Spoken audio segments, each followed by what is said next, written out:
শুরু করছি কবিতা কৃষাণ, রচনা রুহুল আমিন খান। লাঙলের ফলে শুকনো মাটিরে পারিল যেসব চাষি, উষর মরুর বক্ষে ফুটানো শস্যের শ্যাম হাসি। আপন সমিতম আপনার শ্রম অকাতারে ধানি যারা, জাতির মুখের অন্ন যোগানো বঞ্চিত আজিতা।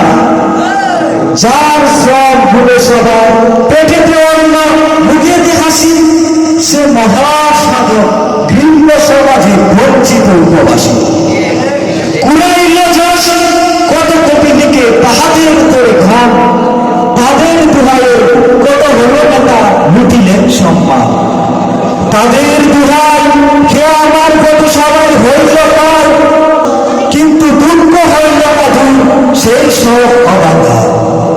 যাহারা মাটিতে ফসল ফলায় ঘুরাই কুলের চাকা, এই দুনিয়ায় তারা লাঞ্ছিত তাদের উদর পাকা।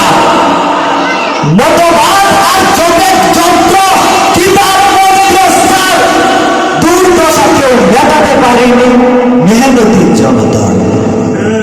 আসসালামু আলাইকুম।